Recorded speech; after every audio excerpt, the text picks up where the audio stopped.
নমস্কাৰ বন্ধুসকল পুনৰবাৰ স্বাগতম জনাইছোঁ সকলোকে অসম জব ইনফৰমেশ্যন ইউটিউব চেনেলে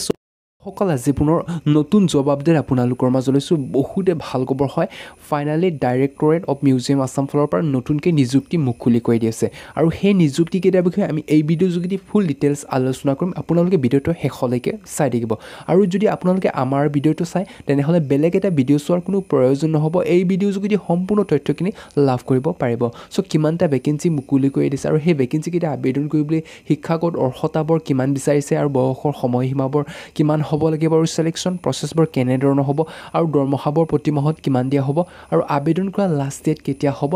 গোটেইখিনি তথ্য এই ভিডিঅ' যোগেদি আলোচনা কৰা হ'ব আপোনালোকে ভিডিঅ'টো শেষলৈকে চাই থাকিব আৰু যদি আপোনালোকে আমাৰ চেনেললৈ নতুনকৈ আহিছে আৰু চেনেলটো যদি এতিয়ালৈকে ছাবস্ক্ৰাইব কৰা নাই তেনেহ'লে চেনেলটো ছাবস্ক্ৰাইব কৰি থ'ব আৰু কাষত থকা বেল আইকন অন কৰি থ'ব যাতে আমাৰ সকলো ধৰণৰ চাকৰি আপডেটখিনি আপোনালোকে পোনপ্ৰথমে পাই থাকিব পাৰে আৰু যদি আপোনালোকে হোৱাটছআপ বা টেলিগ্ৰামৰ যোগেদি আপডেটটো পাই থাকিব বিচাৰে তেনেহ'লে ডিছক্ৰিপশ্যনত গ্ৰুপৰ লিংকটো দিয়া আছে আপোনালোকে জইন কৰি ল'ব পাৰিব বা ফ'ল' কৰি ল'ব পাৰিব বন্ধু বান্ধৱীসকল আহক আমি এতিয়া দেৰি নকৰাকৈ ভিডিঅ'টো আৰম্ভ কৰোঁ আপোনালোকে এতিয়া চাই লওক directorate of museum Assam recruitment 2025 directorate of museum Assam ফালৰ পৰা নতুনকৈ নিযুক্তি মুকলি কৰি দিছে ইয়াতে আপোনালোকে চাই ল'ব লেবৰেটৰী এছিষ্টেণ্ট আৰু ইলেক্ট্ৰিক মিস্ত্ৰীৰ বাবে নতুনকৈ পষ্ট মুকলি কৰি দিছে যদি আপোনালোকে 10 পাছ কৰি থৈছে তেনেহ'লে এইকেইটা পষ্টৰ কাৰণে আবেদনসমূহ কৰি ল'ব পাৰিব গোটেইখিনি তথ্য এই ভিডিঅ' যোগেদি আলোচনা কৰিম আপোনালোকে ভিডিঅ'টো শেষলৈকে চাই থাকিব স্কিপ নকৰাকৈ আপোনালোকে শেষলৈকে চাই থাকিব ইয়াতে আপোনালোকে চাই ল'ব directorate of museum Assam last ডেটটো ইয়াতে দিয়া আছে 17 তাৰিখ 10 মাহ 2025 17 তাৰিখ লাষ্ট ডেট হয় এতিয়ালৈকে সময় আছে যিসকলে ইণ্টাৰেষ্টেড হয় আৰু আবেদনসমূহ কৰি ল'ব বিচাৰে তেওঁলোকে আবেদনসমূহ কৰি ল'ব পাৰিব ইয়াতে আপোনালোকে চাই ল'ব the government of Assam Directorate of Museum has recently announced an employment notification for the recruitment of 2 laboratory assistant and electric mystery vacancy in the Directorate of Museum Assam বন্ধু বান্ধৱীসকল Directorate অফ মিউজিয়াম ফালৰ পৰা নতুনকৈ নিযুক্তিটো মুকলি কৰি দিছে ইয়াতে laboratory assistant আৰু electric মিস্ত্ৰীৰ বাবে নতুনকৈ পষ্টটো মুকলি কৰি দিছে যদি আপোনালোকে ইণ্টাৰেষ্টেড হয় আৰু আপোনাৰ শিক্ষাগত অৰ্হতা আৰু বয়সৰ সময়সীমাৰ লগত মিলে তেনেহ'লে আপোনালোকে আবেদনসমূহ কৰি ল'ব পাৰিব ইয়াতে আপোনালোকে চাই ল'ব directorate of museum Assam recruitment 2025 এইটো অৰ্গেনাইজেশ্যনৰ নামটো হৈছে directorate of museum Assam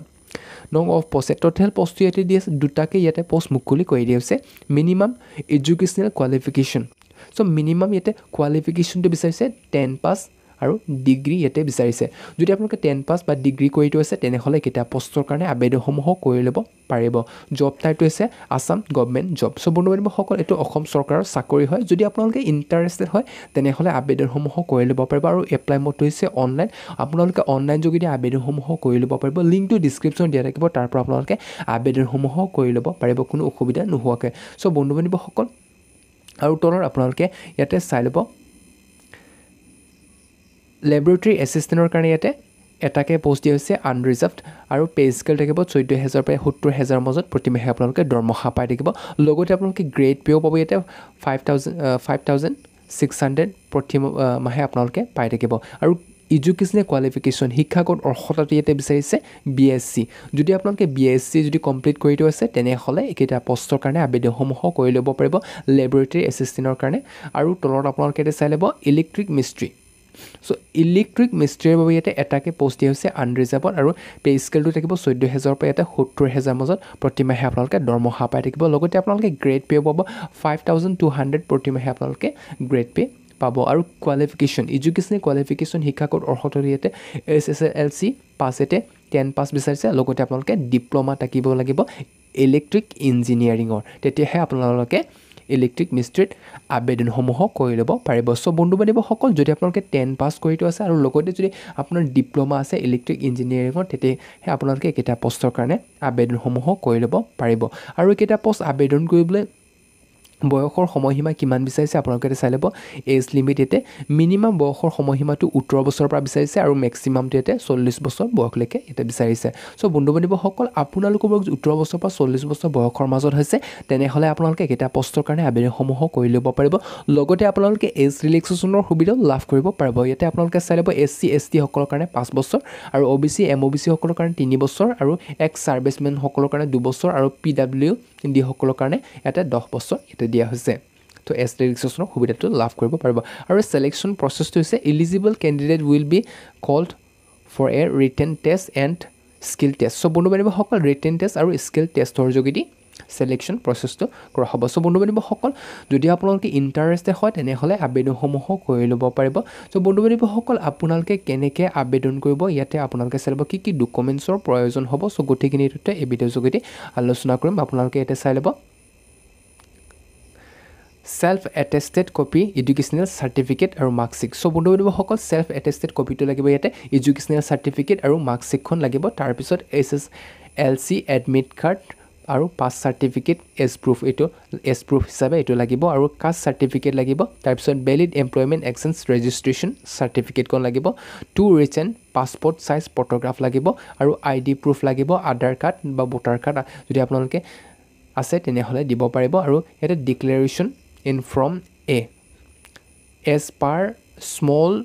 family norms rules' বন্ধু বান্ধৱীসকল যদি আপোনাৰ অধিক ল'ৰা ছোৱালী আছে তেনেহ'লে আপোনালোকে কেইটা পষ্টৰ কাৰণে আবেদনসমূহ কৰিব নোৱাৰিব যদি আপোনালোকে এজন বা দুজনৰ যদি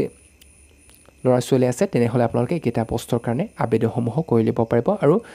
PWD চাৰ্টিফিকেট যদি আছে তেনেহ'লে আপোনালোকে দিব পাৰিব চ' বন্ধু বান্ধৱীসকল আপোনালোকে কেনেকৈ আবেদন কৰিব ইয়াতে আপোনালোকে চাই ল'ব আপোনাৰ সেলফ এটেষ্টেড ডকুমেণ্টবোৰ আপোনালোকে পঠিয়াব লাগিব সেন্ড ইউৰ এপ্লিকেশ্যন টু ইয়াতে the directorate of museum Assam GNB road ইয়াতে আমবাৰী গুৱাহাটী 781001 এইটো আপোনাৰ এড্ৰেছত আপোনালোকে আপোনাৰ সেলফ এটেষ্টেড ডকুমেণ্টবোৰ আপোনালোকে পঠিয়াব লাগিব ইয়াতে এনভেলপ মাষ্ট বি লেবেলড চ' বন্ধু বান্ধৱীসকল এনভেলপ আপোনালোকে লেবেলটো লগাব লাগিব আৰু তাৰপিছত আপোনালোকে আবেদনসমূহ কৰিব লাগিব চ' বন্ধু বান্ধৱীসকল ইয়াতে আপোনালোকে চাই ল'ব ইম্পৰ্টেণ্ট